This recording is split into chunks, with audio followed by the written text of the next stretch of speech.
ہمارے چینل میں خوش آمدید۔ چلیں شروع کرتے ہیں آج کی کہانی۔ بیوی اپنی گردن کو چھپا چھپا کر رکھتی، کبھی کپڑا لپیٹ لیتی، کبھی کچھ۔ میں جب اس کی گردن کے پاس کپڑے کو ہاتھ لگاتا تو وہ ڈر کر دور ہو جاتی۔ جب میرے دوست نے ایک خفیہ راز بتایا اور کہا بیوی کی گردن پر اگر یہ نشان ہو تو سمجھ جانا وہ عورت 2 نمبر ہے، میں چونک گیا اور رات بیوی کے سونے کے بعد جیسے ہی گردن سے کپڑا ہٹایا تو جان نکل گئی، کیونکہ گردن پر میری بہن۔ میرا نام علی ہے، میری عمر 27 سال ہے، میں لاہور کے علاقے گلشن آباد کا رہائشی ہوں۔ میں نے جی سی سے اچھے نمبر سے گریجویشن کی تھی اور اس کے بعد جاب کی تلاش شروع کر دی۔ مجھے کچھ ہی وقت کے بعد بہت اچھی جاب مل گئی تھی، اس سے ہمارے گھر کا گزارا ہو جاتا تھا۔ میں اپنی امی ابو کا اکلوتا بیٹا تھا، میری ایک بہن بھی تھی۔ میرے ابو پہلے تو بہت کام کرتے تھے، ان کی ایک کریانے کی دکان ہوتی تھی، سودا سلف بیچ کر وہ بہت اچھا کما لیتے تھے۔ لیکن میرے ابو اب بوڑھے ہو گئے تھے، اس وجہ سے اب مجھ پر ذمہ داری بڑھ گئی تھی۔ میں نے بھی یہی فیصلہ کیا تھا کہ اب ابو کو دکان پر جانے کی ضرورت نہیں، اس وجہ سے ہم نے وہ دکان بیچ دی تھی۔ وہ دکان بھی اچھے داموں بک گئی تھی۔ میرے دوست وغیرہ نے باہر جا کر جاب کرنے کا فیصلہ کیا تھا۔ وہ اب مجھے بھی کہتے رہتے تھے کہ میں بھی ان کے ساتھ باہر جانے کی کوشش کروں اور اپنا ویزا وغیرہ اپلائی کروں، پر مجھے اپنی امی ابو کا احساس ہوتا تھا، میں انہیں اکیلا چھوڑ کر خود باہر عیاشی نہیں کر سکتا تھا۔ اس لیے میری یہی کوشش تھی کہ میں پاکستان میں ہی رہوں اور ادھر اچھی سی جاب کروں۔ اسی وجہ سے میں پاکستان ہی رہا اور مجھے اچھی کمپنی میں جاب مل گئی تھی۔ میری کمپنی میں لڑکے لڑکیاں مل کر جاب کیا کرتے تھے، اسی وجہ سے میری بھی لڑکیوں کے ساتھ بات چیت ہو جاتی تھی، پر میں اپنے کام کو لے کر اتنا سیریس ہوتا تھا کہ میں ایک حد تک لڑکیوں سے بات کرتا تھا اور ان سے زیادہ فری نہیں تھا۔ ایک دفعہ میری کمپنی کے باس کو کوئی کام تھا، انہوں نے میری ڈیوٹی لگا دی تھی کہ میں نے نیو کمر کا انٹرویو لینا ہے اور انہیں اس انٹرویو کی بیس پر جاب دینی ہے۔ میں نے باس سے یہ ڈیوٹی قبول کی اور انہیں بھروسہ دلایا کہ میں ایمانداری سے کام کروں گا۔ اس طرح میں نے بہت سے نئے لوگوں کے انٹرویو لیے، جن میں سے کچھ لوگوں کو جاب کے لیے رکھ بھی لیا، لیکن اس کے علاوہ کچھ لوگوں کو کہہ دیا کہ ان کو جاب نہیں دی جا سکتی۔ انہیں لوگوں میں ایک لڑکی تھی جسے دیکھ کر میں تھوڑا سا حیران ہو گیا۔ وہ لڑکی مجھے بہت ہی شریف لگ رہی تھی، ایسا لگ رہا تھا جیسے اسے مجبوراً اس کمپنی میں جاب کرنی ہے۔ میں نے ایک نظر اس لڑکی کو دیکھا جو عبایا پہنے ہوئے تھی اور اپنا انٹرویو دے رہی تھی۔ میں بھی بہت غور سے اس کی باتیں سن رہا تھا۔ کچھ دیر بعد ہی میں نے اس سے سوال کیا کہ اسے یہ جاب کیوں چاہیے، تو وہ کہنے لگی کہ اس کی امی کافی بیمار ہیں اور ان کی دیکھ بھال کے لیے مجھے اس قسم کی جاب چاہیے تاکہ میری سیلری زیادہ ہو سکے۔ وہ مجھے اپنا باس سمجھنے لگی تھی اور مجھ سے التجا کرنے لگی کہ میں اسے رکھ لوں۔ جب میں نے اسے بتایا کہ وہ غلط سمجھ رہی ہے، کیونکہ میں اس کا باس نہیں بلکہ اس کمپنی کا باس کوئی اور ہے، لیکن میں اسے رکھ لیتا ہوں کیونکہ آج خوش قسمتی سے میری ڈیوٹی لگی تھی۔ اس پر وہ لڑکی بھی خوش ہو گئی۔ میں نے اسے چھوٹا موٹا کام بھی سمجھا دیا تھا، وہ بھی سمجھ گئی تھی اور اپنے کام کو پورے دل سے انجام دینے لگی تھی۔ اس کا نام ایمان تھا۔ مجھے وہ لڑکی بہت معصوم لگتی تھی۔ میری اس سے کچھ دیر سے زیادہ ملاقات ہونے لگی تھی۔ وہ بھی آرام سے مجھ سے بات کرنے لگی تھی اور مجھے بتانے پر اس نے کہا تھا کہ اس کا کوئی بہن بھائی نہیں ہے اور نہ ہی اس کے ابو ہیں، بس وہ اپنی ماں کے ساتھ رہتی ہے۔ میں نے اسے دلاسا دیا کہ اگر اسے میری کسی بھی قسم کی مدد چاہیے تو وہ بلا جھجک مجھے بتائے۔ وہ بھی کہنے لگی کہ اسے کوئی مدد نہیں چاہیے۔ اسے جب 1 مہینے بعد سیلری ملی تھی تو اس نے سب سے پہلے یہ خوشی میرے ساتھ بانٹی تھی۔ میں بھی خوش ہو گیا تھا۔ اس طرح ہم دونوں گہرے دوست ہو گئے تھے۔ دن ایسے ہی گزر رہے تھے۔ وہ لڑکی بھی ہماری کمپنی کا کام سیکھ گئی تھی۔ اس کی باقی لڑکیوں سے دوستی ہو گئی تھی۔ وہ باقی لڑکیاں کافی تیز تھیں اور ہماری کمپنی میں مشہور تھیں۔ وہ بہت خود اعتماد تھیں، تو مجھے بھی اچھا لگنے لگا کہ اب ایمان بھی یہ سب کچھ سیکھ جائے گی، لیکن مجھے یہ نہیں معلوم تھا کہ اس بات کا ایمان پر الٹا اثر پڑے گا، کیونکہ ایک دفعہ ہماری کمپنی نے ایک پارٹی رکھی تھی۔ وہ پارٹی باہر سے آئی ہوئی پارٹی کے لیے تھی، تو اسی وجہ سے بہت ہی ایڈوانس تھی۔ इसी दौरान मुझे ईमान परेशान सी नजर आने लगी, लेकिन मैंने उससे पूछने की हिम्मत न की कि वो क्यों परेशान है, क्योंकि मैं भी अपने काम में बहुत बिजी रहता था। एक दफ़ा मैंने उसका पीछा किया तो वो रोती हुई वॉशरूम जा रही थी। मैं बहुत परेशान हो गया कि उसे न जाने क्या हुआ है। मैं इसी परेशानी के आलम में अपने फ्लैट आ गया था। मैं अब एक फ्लैट में ही रहता था, क्योंकि रोज़ अपने घर से कंपनी में जाना बहुत मुश्किल होने लगा था। इसी वजह से मेरी माँ ने मेरी मिन्नतें की थी कि अब मैं एक मुनासिब सा फ्लैट ले लूँ और इस तरह आराम से रह सकूँगा। इस पर मुझे उनकी बात माननी पड़ी थी। मुझे अचानक ही ईमान का ख्याल आया तो मैंने उसे मैसेज किया, लेकिन उसका मुझे कोई रिप्लाई ना आ सका। मैं हैरान हुआ था, क्योंकि ये पहली दफ़ा हुआ था जब उसने मुझे रिप्लाई नहीं किया था। इस बात को 2-3 दिन गुजर गए थे और पार्टी के 3-4 दिन बाद वो मुझे रोड पर दिखाई दी थी। वो शायद अपने घर जा रही थी। यही सोचकर मैंने अपनी बाइक रोक दी। उसने भी पीछे मुड़कर देखा, लेकिन फौरन ही मुझे देखकर उसने अपनी स्पीड तेज कर दी थी। मैं हैरान हो चुका था। जब ही मैंने उसको आवाज़ लगाई, वो इलाका काफ़ी सुनसान था, आसपास कोई भी नहीं था, इसलिए मैं उसे नाम से पुकार रहा था। मैंने उससे कहा कि उसकी माँ की कसम उसे रुकना पड़ेगा। जब ही वो रुक गई थी, मैंने अपनी बाइक को साइड पर रोक दिया। अब हम दोनों ही फुटपाथ पर खड़े थे। वो अबाया में थी। उसकी काली आंखें मैं अच्छी तरह देख सकता था। जब उनसे बात का आगाज़ किया और मुझसे कहने लगी कि मैं उसका पीछा क्यों कर रहा था, तो मैं शॉक हो गया था। मैंने उससे कहा कि मुझे उससे बात करनी थी, जब ही मैं उसके पीछे आ रहा था। इस वजह से उसे वो पीछा करना बिल्कुल ना कहे तो वो बिल्कुल सहम गई थी। मैंने पहली मर्तबा उसे इस तरह से बात की थी, क्योंकि पहले मैं बहुत नरमी से बात करता था। मुझे अच्छा न लगा, लेकिन वो कहने लगी कि आज से मैं इसका पीछा न करूं और ना ही इससे ऑफिस में मिलूं। मैं हैरान हो गया था कि अचानक से उसे क्या हो गया है। मैंने मौके को ज़ाया किए बगैर ही उसे प्रपोज कर दिया था। उसकी वो काली आंखें मेरे मुंह से ऐसी बात सुनकर शौक से खुल गई थीं। मुझे ऐसा फील हुआ था जैसे उसे ये सब कुछ बिल्कुल भी अच्छा न लगा हो। मैं भी हैरान हो गया था कि ईमान और मुझ में काफ़ी अच्छी अंडरस्टैंडिंग थी, फिर वो ये क्यों कर रही थी। वो कहने लगी कि मैं अब हर हद पार कर रहा हूँ, अगर दोबारा ऐसी बात की तो वो बॉस से मेरी शिकायत कर देगी। मैं उसकी इस धमकी से शॉक हुआ था और उसको थामकर अपनी जानिब इसका रुख किया। उससे कहने लगा कि एक मैं ही इंसान था जिसने उसे इस नौकरी के लिए रखा था और उसे एक तरह का मुश्किल वक्त में सहारा दिया था, और आज वो मुझ पर ही ऐसी बातें कर रही है। अगर मेरी जगह बॉस होता तो वो उस मुकाम तक कभी ना जाती। वो भी जज्बाती हो गई थी और कहने लगी, मैं सच कह रहा हूँ, अगर वो इस कंपनी में ना आती तो नौबत इस मुकाम तक ना आती। मैं इसका मतलब ना जान सका। वो वापस मेरी नज़रों से ओझल हो गई थी। मैं उलझन में मुब्तला हो गया था। ये बात तो समझ गया था कि ईमान किसी बहुत मुश्किल में है, जब भी वो ऐसा बर्ताव कर रही है। बस मैंने सोच लिया था कि अब मैं इस बात का पता करवा कर रहूँगा कि उससे क्या परेशानी हो रही है। दिन ऐसे ही गुजरने लगे थे। मैंने एक रात दोबारा से उसका पीछा किया, लेकिन इस बार उससे छुपकर मैं ये काम कर रहा था। मैं ये जानना चाहता था कि न जाने उसके साथ क्या मसला था। वो एक सुनसान सड़क में दाखिल हो गई थी। मैंने अपनी बाइक को साइड पर लाकर खड़ा कर दिया और उसका पीछा अब मैं पैदल ही करने लगा था, ताकि उसे किसी भी किस्म का शक ना हो सके। वो भी एहतियात के साथ जा रही थी, जैसे ये सब वो छुप कर करना चाह रही हो। कुछ देर के बाद एक होटल आया था कि वो काफ़ी जगमगा रहा था और इसमें रंग बिरंगी रोशनी थी। मैं हैरान हुआ था, भले ईमान का इस जगह पर क्या काम था। कुछ देर वो इस जगह खड़ी रही, लेकिन इसके बाद उसने अपना मोबाइल पर किसी का नंबर डायल किया और अपना मोबाइल कान के साथ लगाया।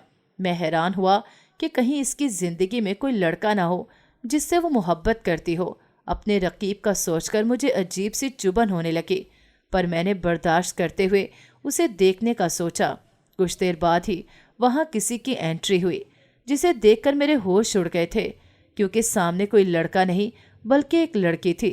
इस लड़की को मैं अच्छी तरह जानता था। वो लड़की मेरी कंपनी में मेरी वजह से ही आई थी। मुझे वो दिन याद आया जब मेरी बहन ने मेरी मिन्नत की थी कि मैं उसकी दोस्त को अपनी कंपनी में जॉब दिलवा दूं। मैंने उससे कहा कि ये मुश्किल काम है, लेकिन मेरी बहन जिद करने लगी। और इस जिद पर मुझे हार माननी पड़ी। इस लड़की का नाम अनीला था। अब वो अपने पर्स से कुछ लिफाफा निकाल रही थी। मैं इसकी हर हरकत नोट कर रहा था। इसका लिबास ऐसा था जैसे कोई पार्टी अटेंड करने वाली हो। मुझे घिन भी आ रही थी। अचानक मेरी नज़र उसकी गर्दन पर पड़ी, जिधर अजीब किस्म का निशान था। मुझे लगा जैसे ये एक टैटू हो। अचानक ही अनीला के हाथ से लिफाफा फिसलकर नीचे गिरा तो सारे नोट बिखर गए थे। मैं हैरान हुआ था कि ये सब क्या था।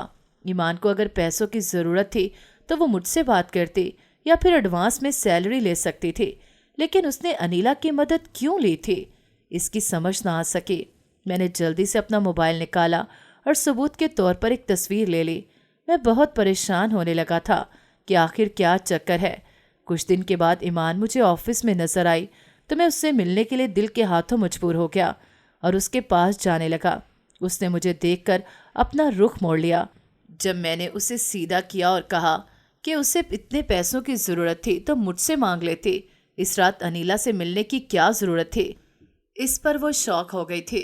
मुझसे कहने लगी कि उसने मुझसे कहा था कि उस सब से दूर रहूं, पर मैंने उससे कहा कि मुझे सब जाना है कि क्या मजबूरी थी जो तुम उससे पैसे ले रही थी।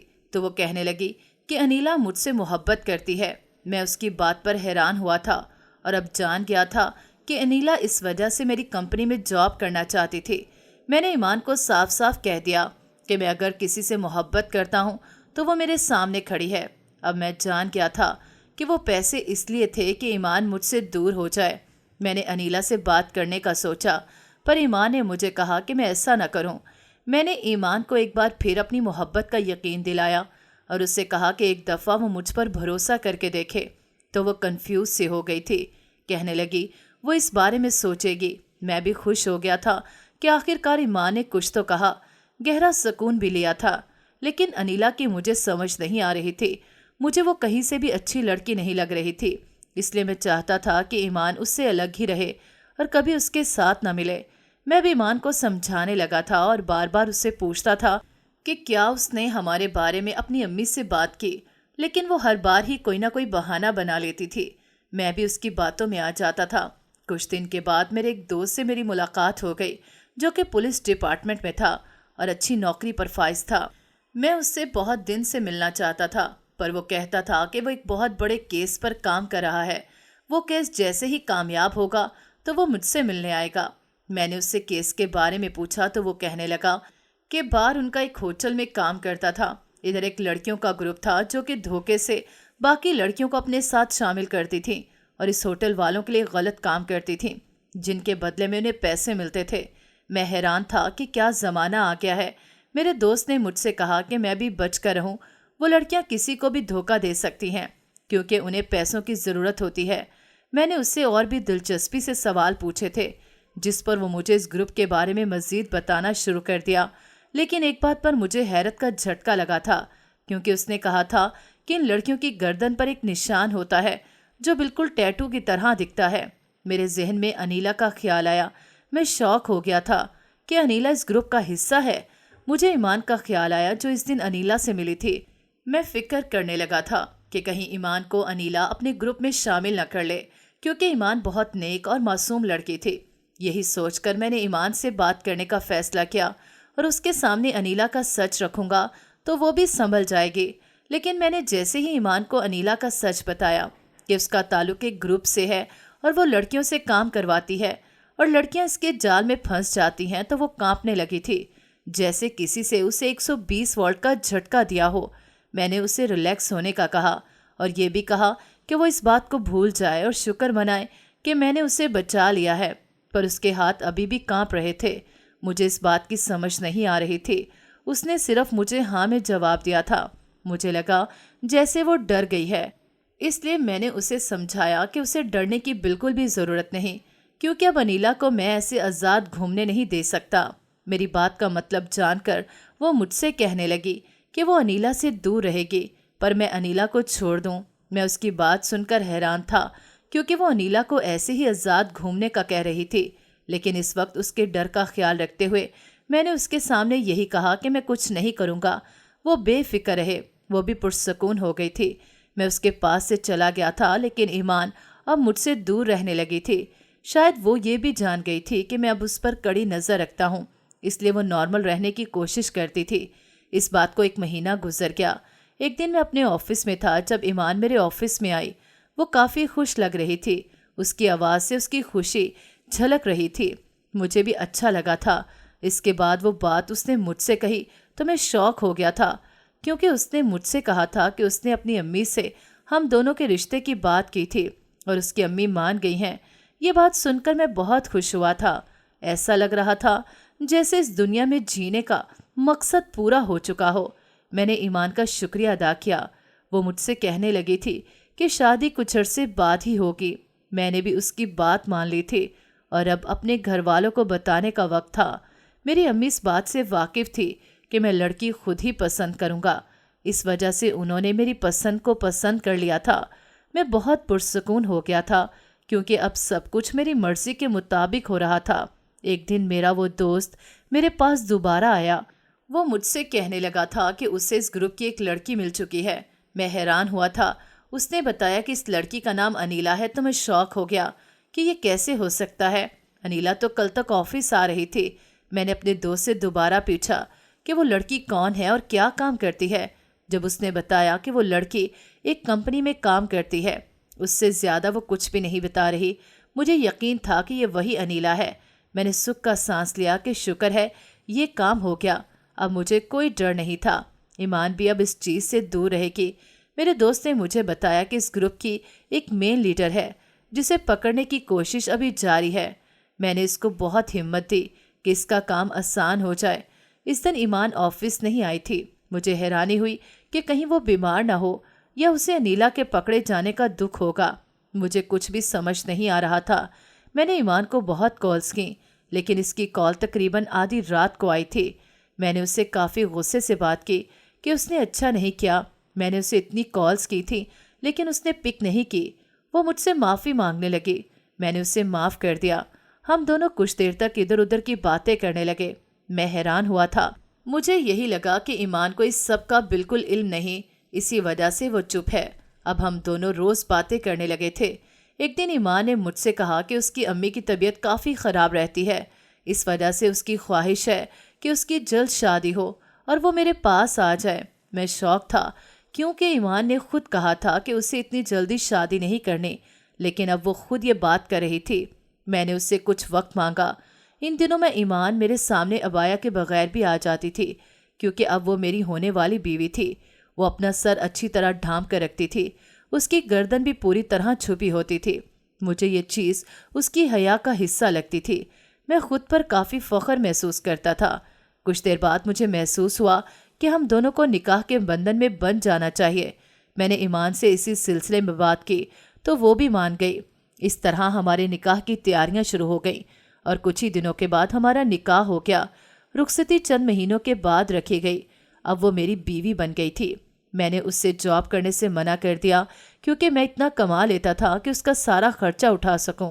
पहले तो वो नहीं मानी थी, लेकिन कुछ वक्त के बाद उसने एक शर्त रख के बात मान ली थी कि मैं अपनी जायदाद का आधा हिस्सा उसके नाम कर दूं। मैंने उसकी ये बात अपनी अम्मी को बताई तो वह हैरान हुई, पर इनकार कर दिया। लेकिन मैं अब ईमान से मोहब्बत करता था। इस वजह से मुझे ईमान से अंधी मोहब्बत के आगे कुछ दिखाई न दिया और मैंने अपनी जायदाद का आधा हिस्सा उसके नाम कर दिया।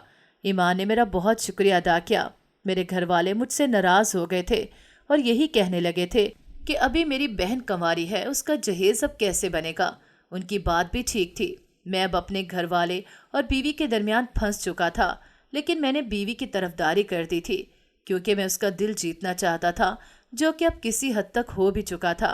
कुछ वक्त के बाद मैंने घर वालों से जिद की थी कि अब ईमान को रुखसत करके अपने घर लाने का वक्त आ चुका है। मेरे घर वाले मुझसे नाराज़ तो थे, लेकिन मैं वाहिद कमाई का जरिया था। इस वजह से मेरी हर बात उन्हें माननी पड़ती थी। मेरी शादी की तैयारियां ज़ोरों शोर से जारी थीं। मैं काफ़ी खुश था और इस मामले में मैंने ईमान का काफ़ी साथ दिया था, इसकी ख्वाहिशों को पूरा किया था। शादी का वक्त आया और ईमान हमेशा के लिए मुझसे जुड़ गई थी। ईमान अब मुझसे दूर रहती थी। शुरू में मुझे यही लगता था कि वो शर्मो हया की वजह से मुझसे दूर रहने लगी है, पर शादी को कुछ अरसा गुजर गया कि उसका रवैया ऐसा ही था। मैं भी परेशान रहने लगा था क्योंकि वो मुझे अपने पास नहीं आने देती थी। एक रात में घर वापस गया तो अम्मी ने मुझे बताया कि ईमान सारा दिन घर से बाहर थी। मैं काफ़ी तैश में आ गया और अपने रूम में गया जिधर ईमान सो रही थी। मैंने उसको जगा कर पूछा कि क्या अम्मी सच कह रही हैं, तो उसने इनकार कर दिया और कहने लगी कि उसके सर में दर्द है, इस वजह से वो तो सारा दिन रूम में रही थी और रूम से बाहर नहीं निकली थी। मैं हैरान हुआ और उसका ख्याल करते हुए उससे कहा कि मैं उसका सर दबा देता हूँ, पर मैंने जैसे ही उसका दुपट्टा गर्दन से हटाना चाहा तो उसने मुझे पीछे कर दिया। मैं भी शौक था और दूर हो गया। इस दिन के बाद मैंने उससे बात न की, पर मैंने अपनी अम्मी को बातें सुना दी थी। मेरी अम्मी जिंदगी में पहली मर्तबा मुझसे खफा हो गई थी। मुझे अंदर ही अंदर नदामत भी थी।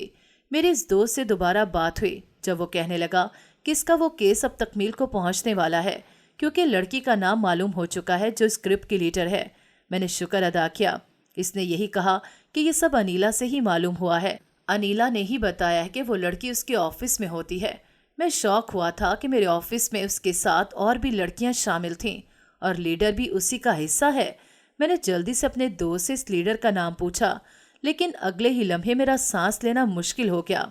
मुझे लगा मैंने कुछ गलत सुना है, क्योंकि मेरे दोस्त ने मेरे सामने मेरी बीवी का नाम लिया था।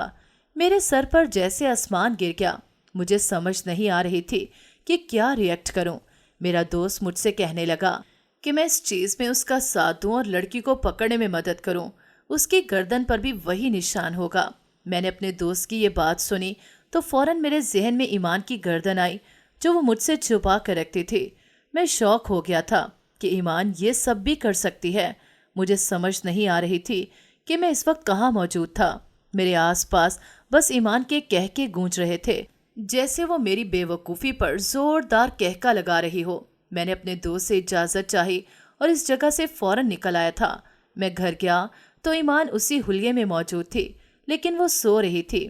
मैंने सोच लिया था कि उसकी गर्दन देखकर अपना शक दूर कर लूँगा, लेकिन मेरा शक सही साबित हुआ था, क्योंकि इसकी गर्दन पर वो निशान जगमगा रहा था जो मेरी बहन की दोस्त यानी कि अनीला की गर्दन पर था। मैं उससे फौरन दूर हुआ था और उसे बाजू से खींचकर उठाया था। वो बुखला गई थी, लेकिन अब मैं कुछ सुनने के मूड में नहीं था।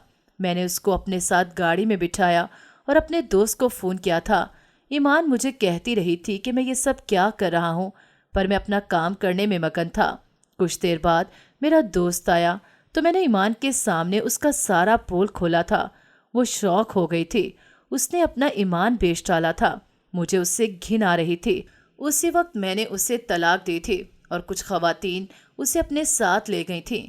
मैं उसके जाने के बाद फूट फूट कर रोने लगा कि इस लड़की के लिए अपनी माँ को बुरा कहा और उनकी बात नहीं सुनी, और ये लड़की ऐसी निकली थी। मैं टूट चुका था। वो मस्नूई सुकून भी अब बर्बाद हो चुका था। मेरा बस नहीं चल रहा था कि खुद को कहीं छोड़ आऊं। मैं उस दिन रात को अपने घर वापस आया था। मेरे दोस्त ने मुझे शाबाशी दी थी और तसल्ली भी दी थी कि ये लड़की मेरे काम की बिल्कुल नहीं थी। उसका नाम ही सिर्फ ईमान था, जबकि ईमान का रत्ती भर भी हिस्सा इसके अंदर मौजूद न था। मैं इसी हालत में अपने घर पहुंचा था। रात को घर बहुत वीरान लग रहा था, लेकिन मेरे अंदर की वीरानी इससे भी कई ज्यादा थी। मैंने सीधा अपनी अम्मी के रूम की जानिब रुख किया और उस वक्त वो सो रही थी, लेकिन वो दर्द उनके चेहरे पर वाज़िया था जो अब तक मैं अपने लफ्ज़ों से उन्हें देता आया था। मैंने उनके पाँव थाम लिए और फूट फूट कर रोने लगा था। इतने में उनकी आंख खुल गई और वो शौक हो गई थी। उन्हें लगा न जाने मुझे क्या हो गया है। वो मुझसे पूछने लगी थी, पर मेरे पास कोई जवाब न था। मैं उनके गले लग चुका था, क्योंकि यही वाहिद चीज़ थी जो मुझे सुकून दे सकती थी। उन्होंने मुझे थपकी देना शुरू कर दी और मेरी कब आंख लगी मुझे मालूम ना हुआ। अगले दिन मेरी माँ ने मुझे बोलने का मौका न दिया, क्योंकि वो सब कुछ न्यूज़ में सुन चुके थे। मैंने अपनी अम्मी से माफ़ी मांगी कि मैंने वो गलती की थी। इसकी सज़ा मुझे मिल गई थी। मेरी अम्मी ने मुझे समझाया कि इंसान से नादानियाँ हो जाती हैं। अब मैं ईमान को भूलने लगा था और आहिस्ता आहिस्ता अपनी ज़िंदगी में आगे बढ़ने लगा। मैंने अपनी अम्मी को कह दिया था कि अब मैं उनकी पसंद की लड़की से ही शादी करूँगा। अब उनकी हर बात मान लेता था और ये भी चाहता था कि इस ईमान नाम की लड़की को कड़ी से कड़ी सज़ा मिले, क्योंकि उसने अपने साथ और भी बहुत सी मासूम और मजबूर लड़कियों को मिलाया था। उसकी अम्मी को भी इस बात का इल्म न था। मुझे उन पर काफ़ी तरस आया था कि एक माँ होने के नाते उन पर क्या बीत रही होगी, लेकिन कुछ अरसे बाद ही उनकी वफ़ात हो गई थी। नाज़रीन, अगर आपको हमारी कहानी अच्छी लगी है तो वीडियो को लाइक करें, शेयर करें और हमारे चैनल को सब्सक्राइब करें। अगली वीडियो तक इजाज़त दें। अल्लाह हाफ़िज़।